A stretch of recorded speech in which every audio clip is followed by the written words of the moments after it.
Hi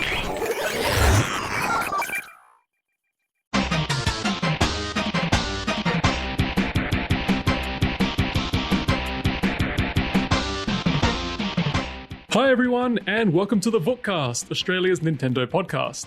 My name's Angelo Valdivia, and with me this week are Oliver Brandt. G'day, folks. And Luke Henderson. Hello. We've got a great show lined up for you this week, all about a once obscure Nintendo classic finally getting a localized release decades later, a discussion on Switch sales, but first, let's kick off with the industry analyst, Michael Pachter, saying Nintendo should ditch the Switch. Sort of.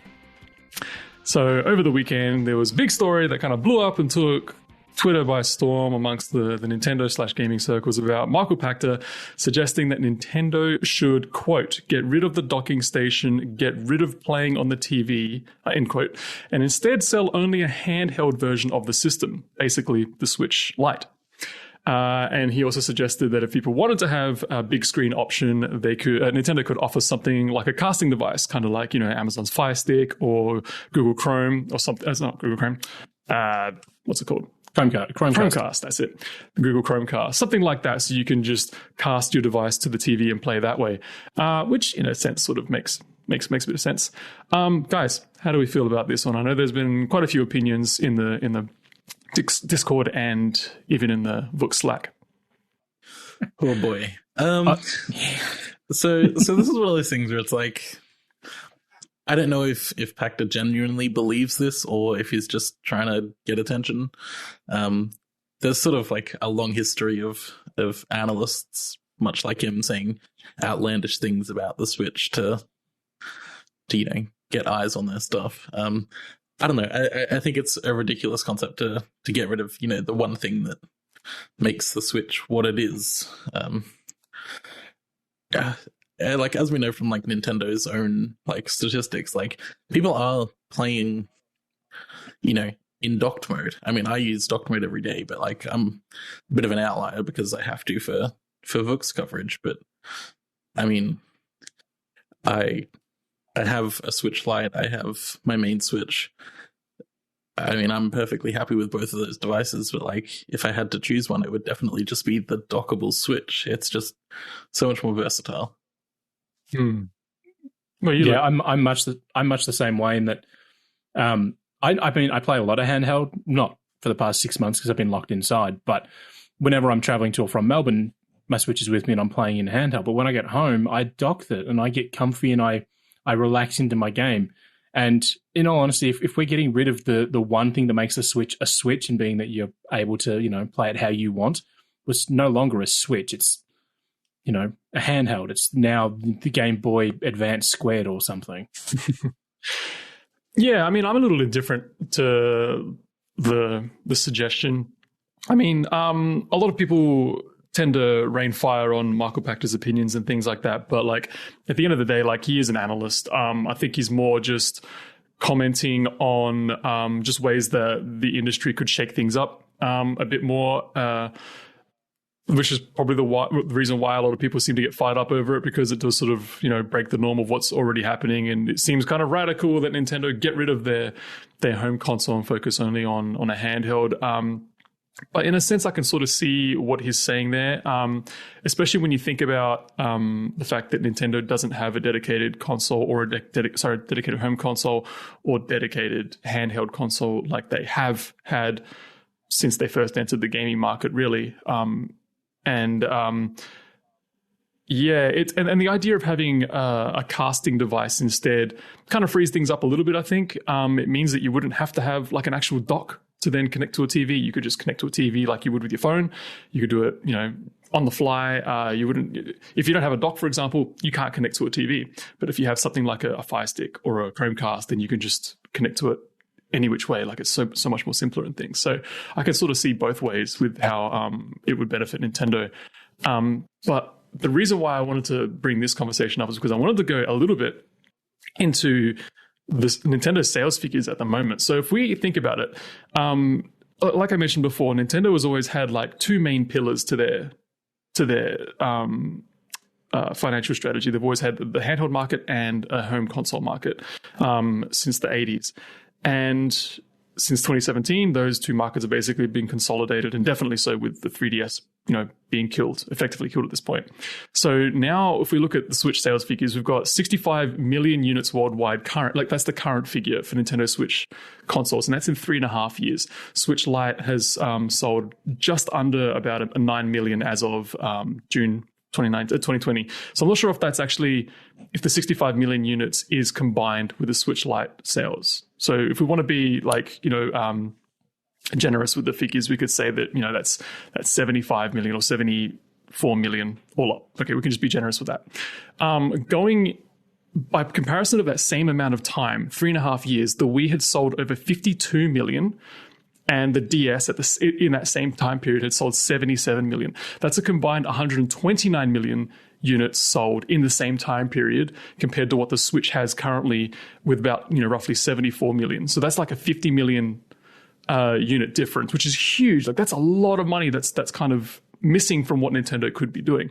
So while the Switch has been a wild success, it is only roughly half of what they could have sold or what they did sell back in the mid-2000s. I know we're comparing apples and oranges, but it's just an interesting thing that I just wanted to bring up there. I wanted to get your guys' opinion on it. I mean, it's one of those things where it's like we can't really say that they're leaving money on the table in this situation because the Nintendo DS and the Wii itself were both considerably cheaper than the Switch. So in paying more for the Switch, you're kind of getting both devices anyway. And I would imagine that there's a pretty considerable overlap between people who got a DS and people who had a Wii. Just because both of those were pretty significantly intertwined, I would say. They had a lot of the same audience. Particularly that sort of. I don't know if I agree with that, but I just mean it's sort of like that. It's the family console, right? And when you don't have the TV available, then you're gonna have the family handheld as well. And when the DS was competing with the PSP, the DS was considered the family friendly option. So I just think from a regular person sales point of view. The DS and the Wii had a lot of overlap, and I sort of think that that's sort of where the Switch is kind of encapsulating both markets in that they don't need to have both devices anymore because it's all in one. I sort of see what you're saying there, but at the same time, a lot of people had two DSs. They had the original DS and the DS Lite and potentially even the DSi, but that wasn't out within this same sort of 3.5 year time period. I think it might have just been on the cusp of that. So people already had multiple consoles, and the Wii was just consistently sold out for years and years and years. You just couldn't get those kinds of things. You had to pre-order them, or you had people going out and buying multiple and then giving them, palming them off to family and friends and things like that. And the Switch can be a shared console as well. While it can be a lot of people keep for themselves. If you're in a family and you've got a couple of kids, you're probably not going to buy a one Switch per kid. You're just going to have it shared. So, in terms of attach rates to households, it might only be, we don't really know at the moment, could just be one or maybe 1.2 Switches per house or something like that, rather than something like a cheaper DS, which could go for $150 to $200, which you could potentially buy for one or two kids within a household and have a Wii. So I don't know. I just think it's interesting that the kind of dynamic that's happening between about 10 years later, and the numbers seem to be wildly different comparing them. And these days we're considering the Switch to be this crazy enormous success and stuff, but it's still nowhere near as big as what the Wii and DS were 10 years ago. But the big difference, though. Yeah, go ahead, Luke. So the big difference is that now mobile phones are everywhere. Mm-hmm. My nieces and nephews, whenever they come to visit, the first thing they say is, "Hi, can we play your iPad?" They don't say, "Can we play your Switch?" or "Can we play your Wii?" They go straight for the iPad. And that's the other thing too now, is because everyone's got a gaming device in their pocket, be it a Switch in their bag or a DS that they're keeping around because they've got so many games on it, or their mobile phone. Because so many people are focusing on that, which is Nintendo doing it as well now. They're making mobile games. They're covering that base already. And the other thing too is you mentioned before about they're leaving money on the table with not having a dedicated handheld line. Well, they're not, because they're also no longer making games for it. So instead of having 15 teams a year developing games for two different platforms, those 15 teams are making for one platform. So they're keeping their costs in check that way, because they're not having to split resources across 2 development streams. And with Pachter, saying things to shake the industry up, he doesn't say it for that. He says it because it gets attention on him, and that's his MO, and he's very, very successful at it. But what is he like? He's not making any sales or anything like that, so I don't know if I believe that either. Like, if he draws attention to himself, then like, what the benefit does that do him or any analyst? Like, no, then they don't offer like a mainstream or consumer level product or anything like that. So I don't see what attention. But he's not doing it to say, hey, look at me, I know what I'm talking about. He says these sort of outlandishy sort of statements to get attention. So when people come and ask him, what does he mean? It's the same way as like, when you see somebody with a billboard saying, $199 for a brand new Ford Focus, like $200, and people go, hang on, what? So you go and ask them what they're on about, and all of a sudden you're in their little environment where they can spruik now whatever they want. Pachter's been very, very good on some of his observations over the years, but a lot of the ones he says, they're just outlandish claims. They're the same sort of thing where if anyone within the industry who made games said them, we'd have ignored them years ago.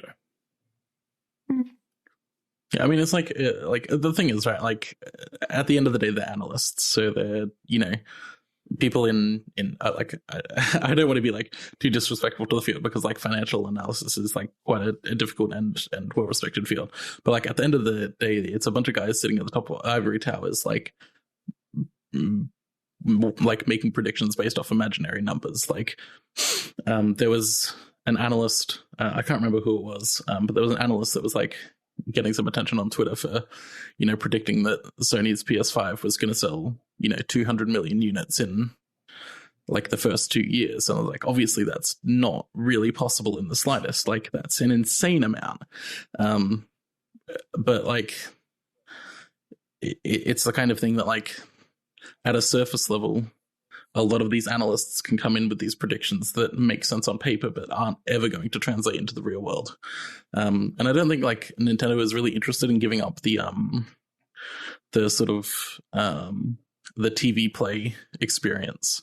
I think it's one of those things where they know exactly what makes a good experience when played on a TV. So like, things like Super Mario Party, even though it was, lacking in content, it's still one of those things where you can get together with friends and play a bit and have a good time. And it's the same with, Mario Kart 8 Deluxe. They know that that's like a couch game. And that has worked massively to their favor, because like nobody else really creates those kinds of games. And, we see now that like the Mario Kart 8 port for Switch is like sold just insane amounts of numbers, like more than any other like console exclusive this generation. I think it was like 1 out of every 2 Switch owners owns that game. Yeah, so it's a pretty gigantic amount. So I mean, that's kind of Nintendo's bread and butter ever since the Wii days. Like it's all, it's experiences that you can play with friends and family, and I don't think that's going to change anytime soon. But like I don't hate the idea of having like a Chromecast or Firestick, device that you cast your screen to. I think that like that's an interesting idea. It's obviously not possible with the current technology in the Switch or the Switch Lite, but like for a future generation kind of thing, like it's not the worst idea. Well, I mean, you guys mentioned it, and there was a thing from Phil Spencer over the weekend or late last week as well, where somebody asked about would Xbox xCloud, their cloud-based service, would they consider releasing a Amazon Fire Stick sort of device so people can just buy that and a controller, and then they can stream their games to a TV? And he said, an Xbox branded streaming stick is definitely a possibility. So it's not as if it's unheard of for people to look at this sort of technology and say, how can we use it? I just don't think it's Nintendo's focus, because let's face it, Nintendo and anything online or anything streaming, they tend to be really behind in anything in that regard. That's true. But like, you also have to remember that like Nintendo pioneered this incredible video streaming tech for the Wii U. Like that's something that is it's going to be my next point. Yeah, that was something that was basically unheard of. And like, sure, it was 480p, so it's not really a great example of what you could do. But like that technology developed to have, basically latency-free video transfer between something that's like on They also just like 2 weeks ago released a new device that does the exact same thing in Mario Kart. That home Mario Kart version. So, Nintendo's definitely working on video streaming technology. They've worked with it in the past. They're working with it now. So, it is a possibility. It's just like there are a few things that like I would want to be sure of before investing in that kind of product. So for me, it would be, obviously latency is the main one there. Unless it's like basically zero latency or, the equivalent latency of whatever would be like having your dock plugged in, like I'm not really interested. I think the other one is sort of what the power cost is going to be. Because like having it as, this thing that you hold in your hand, if that's only going to last 3 hours before you have to go put it on charge, like for a lot of people, like being able to play it on charge while, in the lounge room or whatever isn't really much of an option. So that's the other thing that I'd definitely consider before purchasing that kind of thing. What if this whole hubbub with a Switch Pro supposedly coming out next year, a 4K Switch Pro, all that stuff. What if Nintendo further threw a spanner in the works and, they converge their markets, their handheld and home console markets with the Switch, and now they're going to splinter it back out by having only a Switch Lite, and the Switch Pro is just a box that's connected to your TV only? Well, that's something that like some people have brought up before. I don't think that's necessarily going to happen. I mean, it could. I wouldn't. See, I think in order for that to happen, what I would like is for the Switch Lite to be dockable onto the Switch Pro to transfer your save files like immediately or access your save files through it. We're going back to some Sega CD stuff now.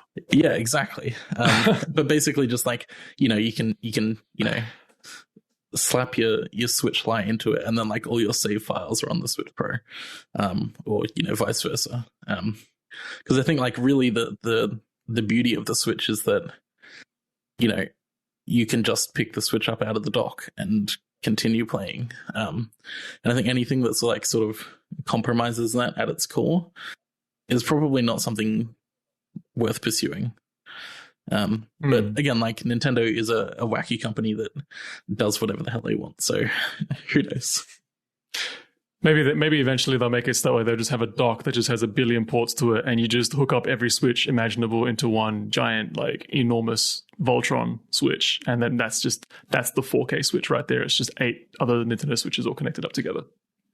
That could be how they do it. My only thing, my last sort of thing with an analyst is, because I do a lot of it in my day job. I do a lot of data analysis. Is being an analyst, it's not about predicting the best outcome for anything or predicting the most rewarding outcome. It's about taking multiple sets of data and trying to make sense of it in a way that appeals to people. So it's not about saying, if they do this, it's going to make them so much more money.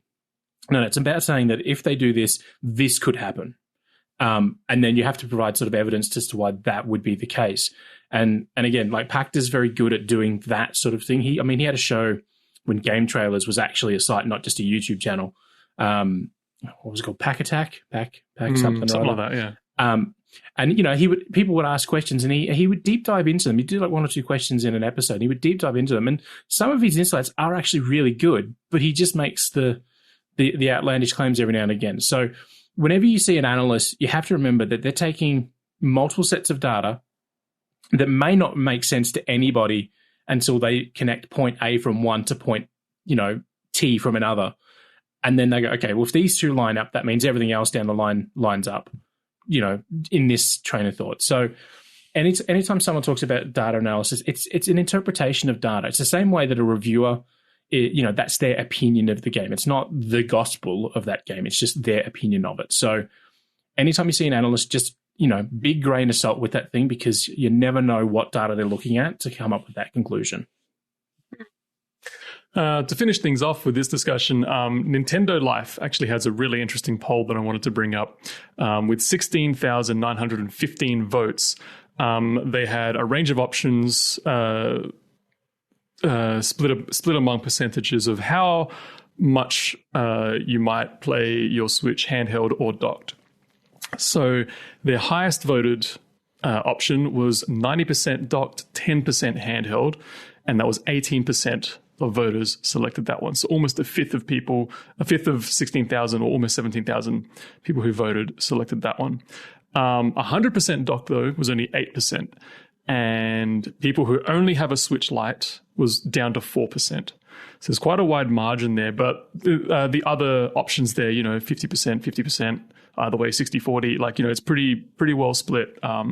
So not a particularly high scoring set of data there, but interesting to look at, though, that it's pretty well spread, between people just shuffling between handheld and docked mode. So I don't think Nintendo will be favoring one way or the other anytime soon by the looks of things.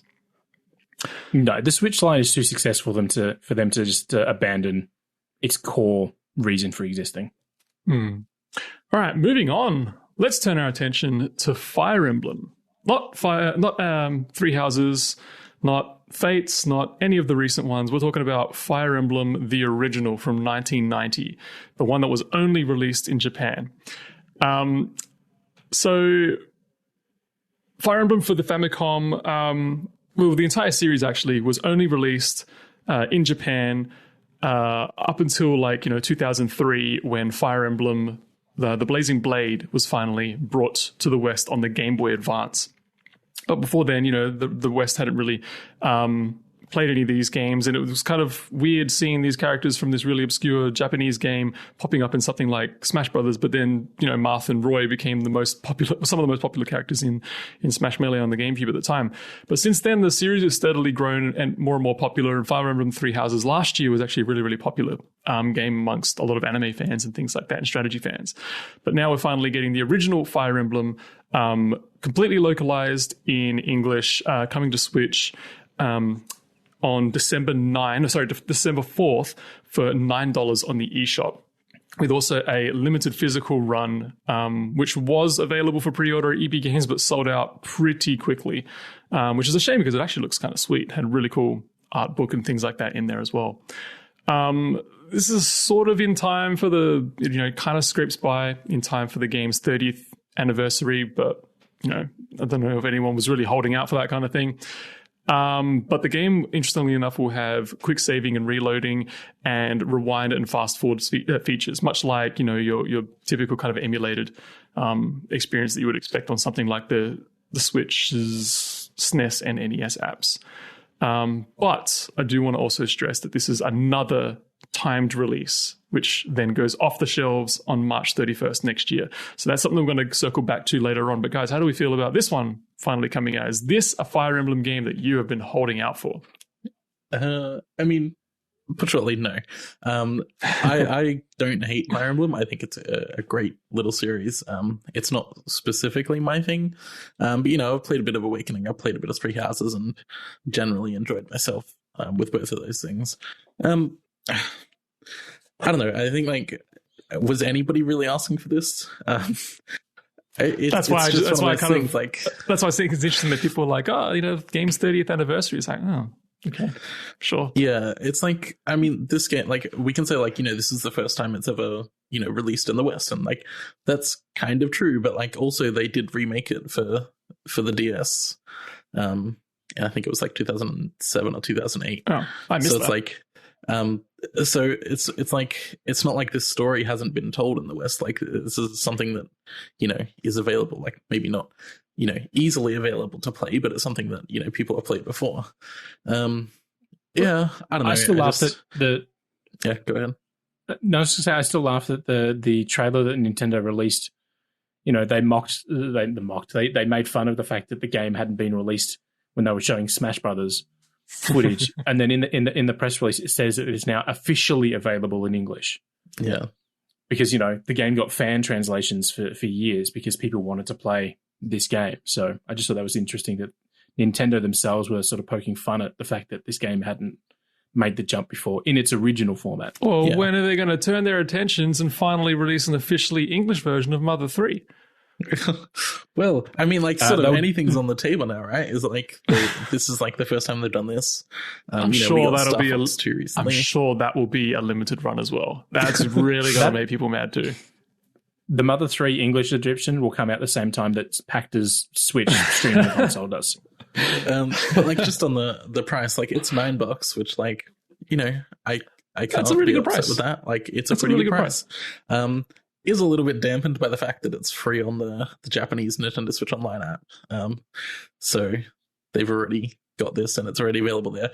But like, I think it's really interesting that it is coming as sort of a standalone release, because I was always under the impression that, like, it's not an easy thing to sort of translate it in the way that they've translated it.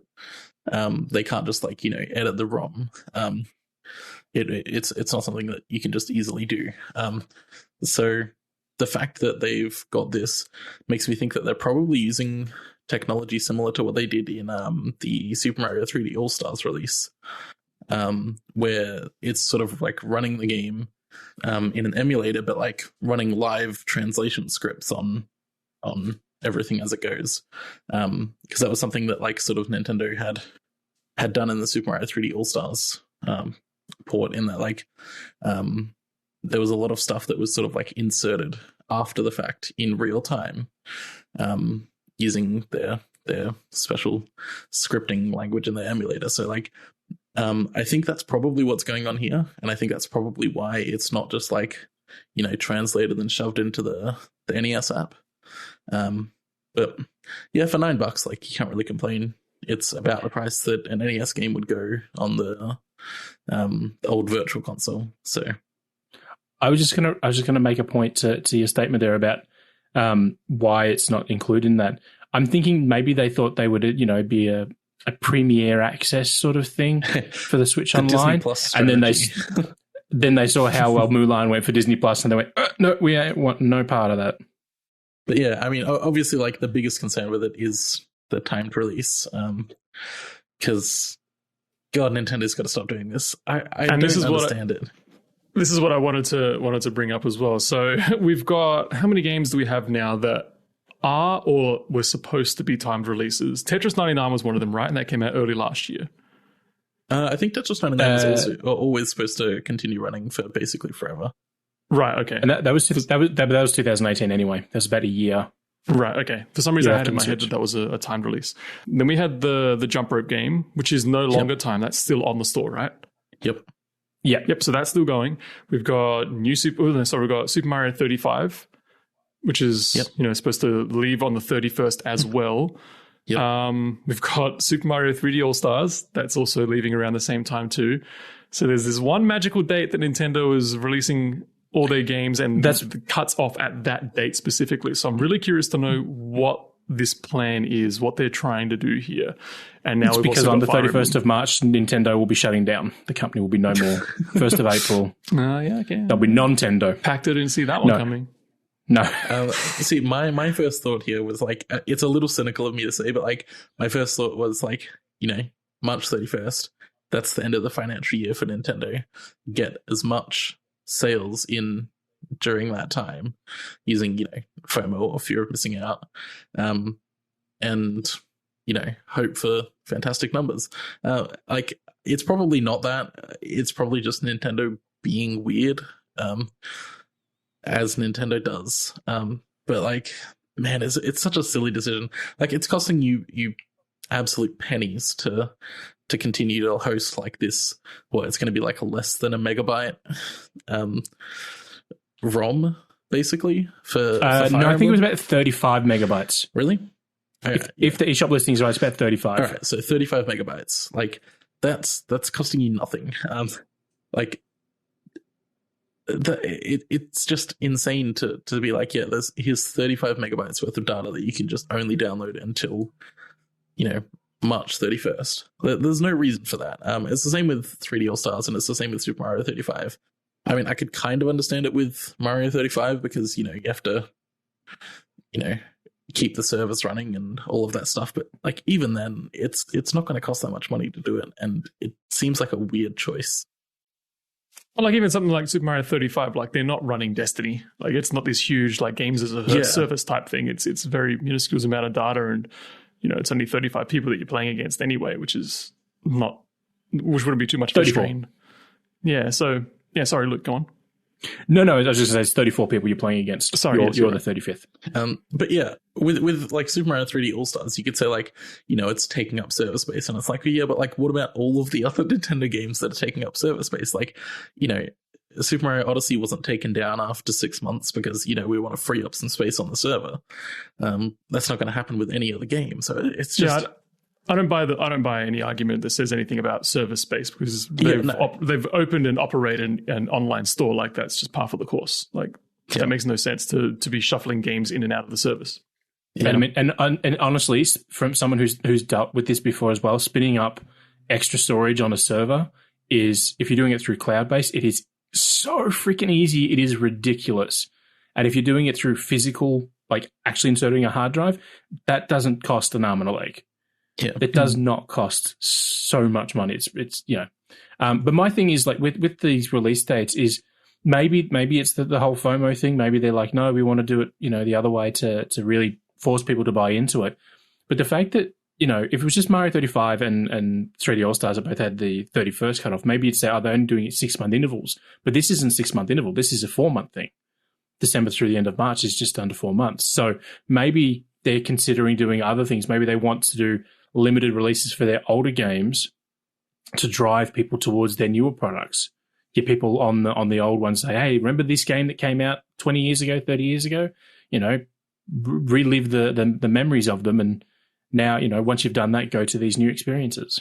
Maybe that's their sort of thinking. It just seems like a very odd thing to do, specifically with these more obscure titles. I mean, even Super Mario 3D All-Stars, what a name, with Sunshine and this newer Fire Emblem, or this older, newer Fire Emblem now as well. I mean, these games are super, super hard to get your hands on. Like one's locked to the GameCube, the other one was locked in Japan on the NES. So the fact that they're bringing these games out of storage and making them very limitedly available, I mean, it seems like a very odd choice. At least up front, they're saying that it's going to be available for a limited time. Like, who actually knows whether or not it will keep going over time? The other thing too is, as much as I hate the way that Disney have done this for years and years. Remember the Disney Vault?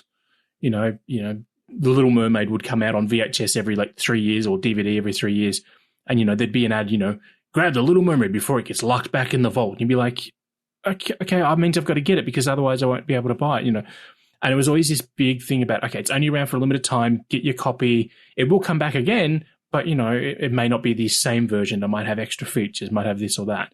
And I think maybe Nintendo are trying that as a business model to boost sales numbers on things. I don't know, but maybe that's something that they're looking at is, how can they boost sales on products that maybe wouldn't get sales? Like, would I normally buy Fire Emblem?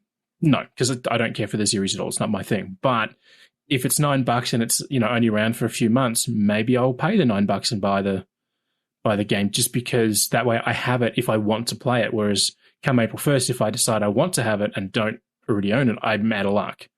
Maybe that's the other thing that I've sort of seen suggested around the place, and it seems to be something that not really a lot of people are talking about, but some people have suggested that this is sort of a trial run to kind of gauge interest on returning to a more virtual console style service. Whoa, he said the magic words.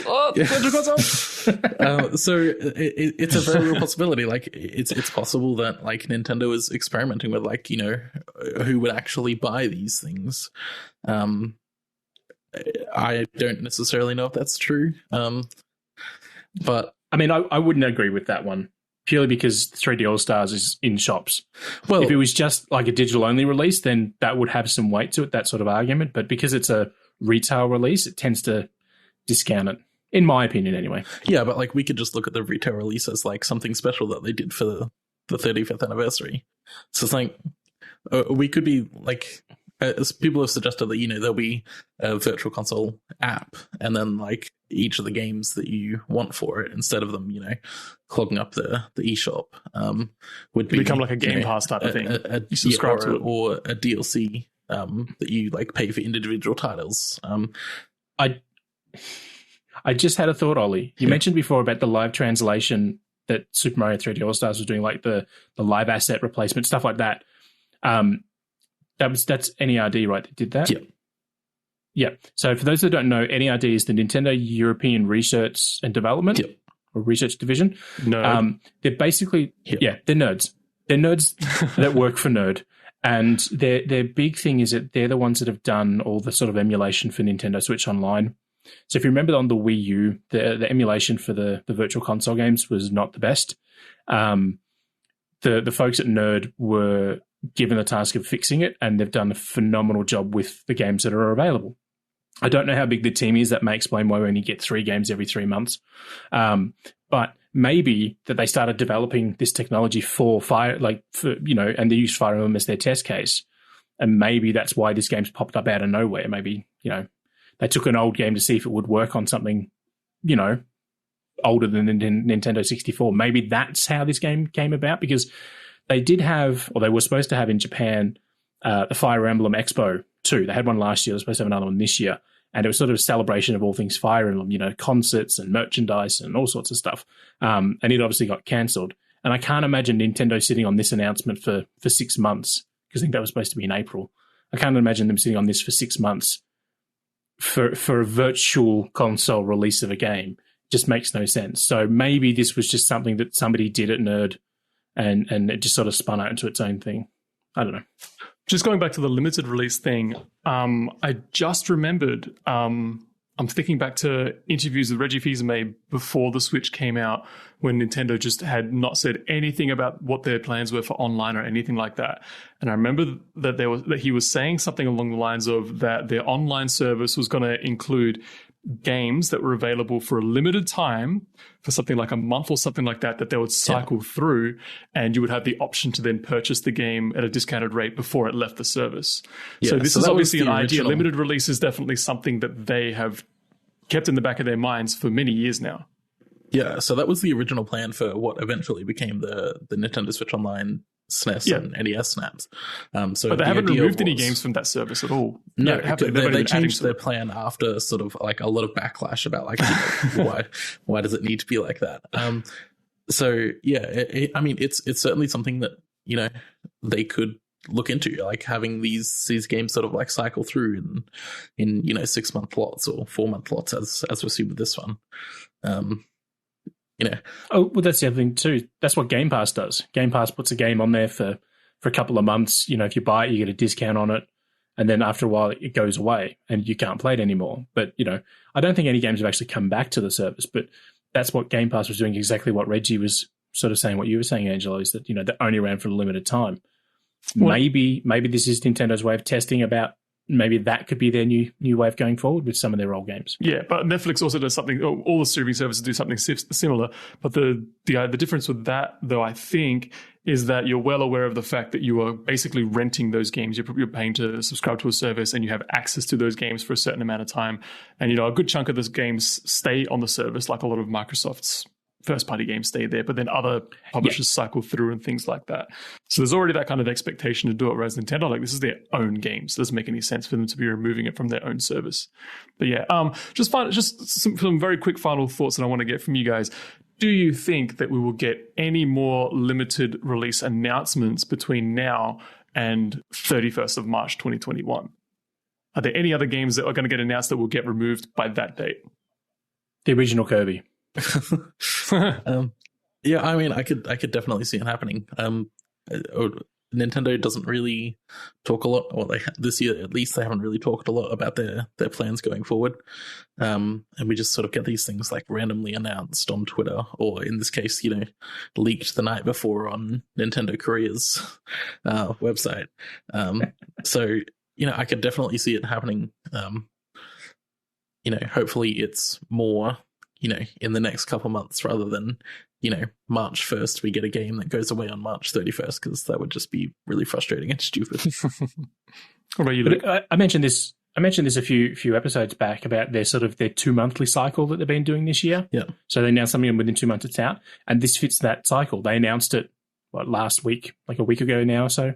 And it's out beginning of December. So it's just under 2 months. So, if we don't hear anything by sort of mid-January, I don't think we're going to hear anything more. But I honestly expect there to be at least one more thing, because we haven't got any sort of news about the first few months of next year yet. And Nintendo always like to have something in that January-February release window because it helps bolster their numbers as they come into the end of their fiscal year. Well, we have something in the February slot on February 12th. What's that? 3D World. Come on. Oh, yeah, of course. Yeah. All right, yeah. January and March are just generally void right now. And I think we'll definitely see something then. Yeah, well, I look forward to getting the official announcement of Metroid Prime 4 coming out in early March and going away at the end of March. Let's go into the games we're playing. So, who wants to go first? I can, because I've only been playing one that I can talk about, and that's just the Doom Eternal, the Ancient Gods Please lay it DLC. on me. Oh, it is hard. It is hardcore. I'm fourth checkpoint in, and I'm getting owned. Like, I'm playing on normal difficulty because some of the extreme is a bit weird, but yeah, it doesn't. It's not like one of those DLCs where if you haven't played the game for 6 months, they give you a chance to warm back into it. No, this one just assumes you've just finished the main campaign and it drops you straight in to that insane level of doomness. It is full on from the first bullet you fire, and it does not stop. You playing on PC? I'm loving it, but it's challenging. Yeah, PC. Nice. That's great. I've been playing it on Switch, but Bethesda are being very coy about the Switch release of this game. Yeah, what's happening over there? What about you, Ollie? Well, the past few days I've been just completely taken in by the Crown Tundra DLC for Pokemon Shield, which released on Friday. And my goodness, it's so good. It's basically everything I've wanted from a Pokemon game my entire life. It's just such an evolution from like what the base game of Pokemon Sword and Shield were. It has some amazing exploration, which the original game was severely lacking. It was basically just a straight route through the region. It has some mystery and some story thrown in, and all sorts of wonderful like environmental riddles to solve and stuff like that. It's wonderful, absolutely perfect. Also been playing Pikmin 3, which I can't really say much more about, but there's a review coming up before the game launches. I think I'm allowed to say that. When does that one out again? The game's out on the 30th. Yeah, so the game's just a few days Friday. Yeah, nice. Yep. And I think embargo lifts Wednesday night from memory. Yep. Wednesday night. And also I've just been playing Box Boy and Box Girl because I never got around to that when it launched. And I was a massive fan of the 3 Box Boy games on 3DS, and been really enjoying that. Awesome. I've been playing some Baldur's Gate 3, which is just in early access at the moment on Steam, which I'm doing a piece for Luke's site, Maxi Geek. So that should be up this week. I've never played Baldur's Gate before. I've never really I wasn't a PC guy growing up. I did play some games on PC, but it was mostly just like the more popular, like Age of Empires types of games. So it's kind of cool to get into something that's very much, D&D like, very hardcore kind of RPG type stuff. So it's been interesting doing that. My piece will be more of a preview rather than a review because the game is in early access. There are bugs ahoy in this version, but I think that kind of adds to the charm a little bit, just to see some janky T-pose characters just floating around the place in the middle of a cutscene. It's always good fun. But yeah, I'm enjoying it so far. I'm only about 8 or 9 hours in, and I'm still only in the second area because it's just so easy to just get lost and have to keep, reloading save files because you accidentally get someone killed or something like that. So slow sailing, but I'm enjoying it so far. And I've also returned to Assassin's Creed Odyssey to try and finish up on the DLC, the Atlantis DLC, before Valhalla comes out in a couple of weeks. So I'm very, very keen to finally get that one over and done with. I just clocked 118 hours in Assassin's Creed Odyssey, and I just realized that I've been playing that game on and off for 2 years now. So I think I'm very ready to kind of just put it behind me. I mean, on the upside, Valhalla is supposed to be quite a bit shorter, so... Oh, that's very good then. I may only be playing that for a year then. A year, yeah. Well, Valhalla was done by the Origins team. Yeah. And Odyssey was done by the Toronto team. So one was Montreal, one was Toronto. So the Valhalla is Montreal again. So Excellent. Very good. I haven't seen too much about that game, but I'm still excited about it. I'm kind of like that with a lot of Assassin's Creed games. I don't really keep up to them in the lead up, but then I just kind of like just jump headfirst into them when they come out. So very excited.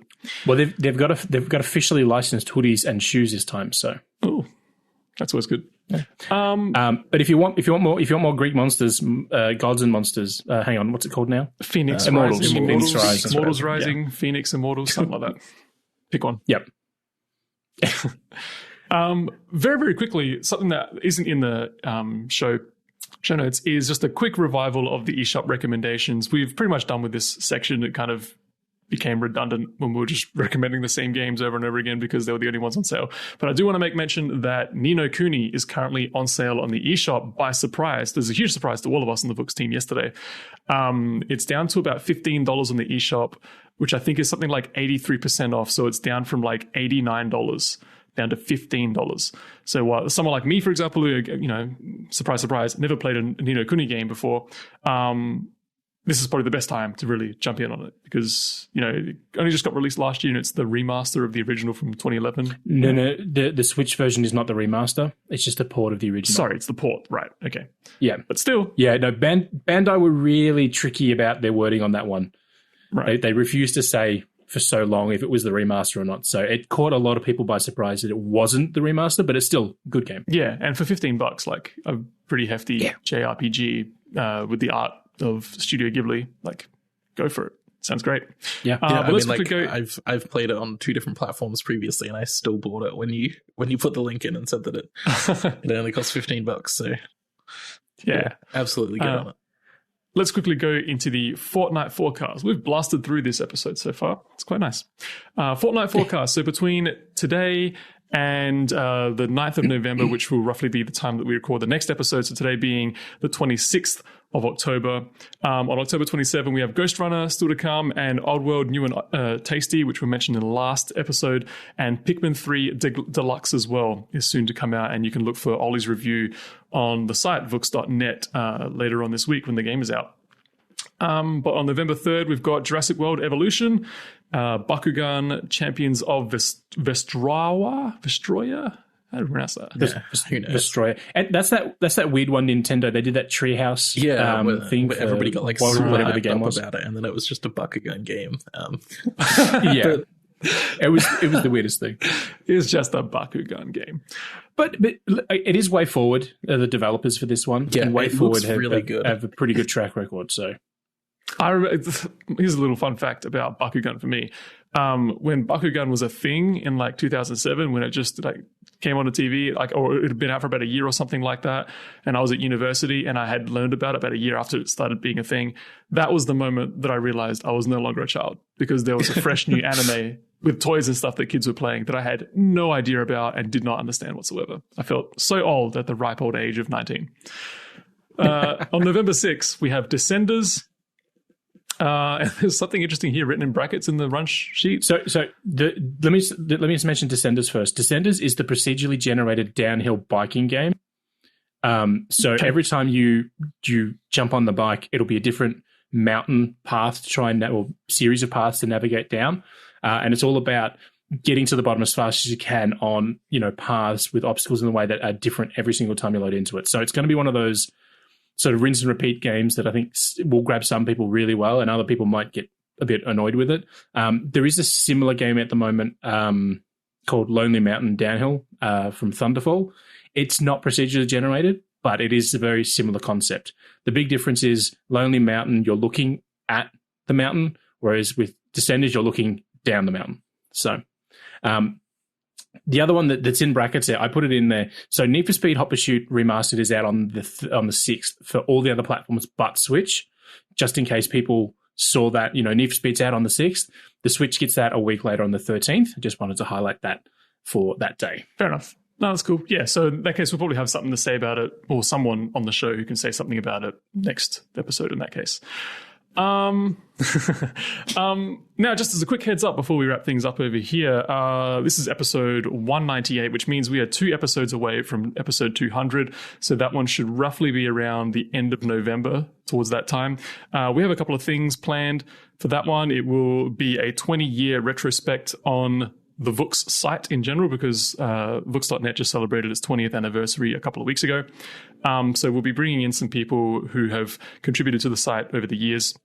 And it being the 200th episode as well, do want to also look back on the Vookcast a little bit, considering that this show has been around since like 2006 or something like that. So very, very long time for both the podcast and the website. So do look forward to that in just under a month.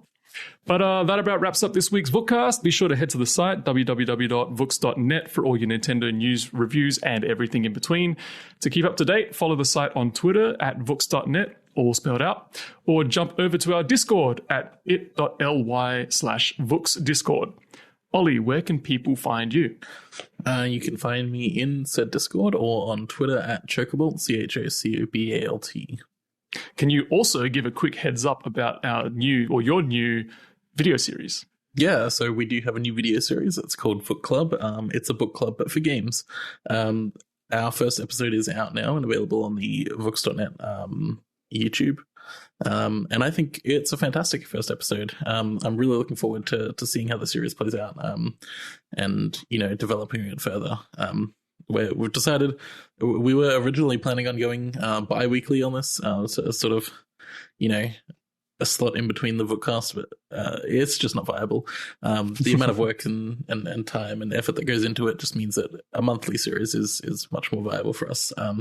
So look forward to the next episode of that next month, because we have a pretty good theme for it, and I'm excited for people to see that. Yeah. And Luke, where can people find you? People can find me everywhere. I'm omnipresent these days. Mostly you can find me on pretty much everything at RenderMan7, so Twitter, Switch Online, Xbox, Steam, all that sort of stuff. Same thing everywhere. Cool. You joke about being omnipresent, but with lockdown restrictions being lifted in Victoria, you will pretty much be able to be wherever you want, which is great. So congratulations on Victoria, by the way, for bringing down their coronavirus numbers. Well, it was 0-0 today. 0 new cases, 0 deaths. First time since June. That's which fantastic. Is insane. It's very, very exciting news for all of our friends over in Victoria. So congratulations and all the best to you guys getting out there and getting on the beers, as it is said now. Yes. And you can find me on Twitter at Mangelo with a 0 at the end. And also on Twitch at Mangelo Show. No zeros in that one. Thank you for listening, and we'll see you next fortnight. Goodbye.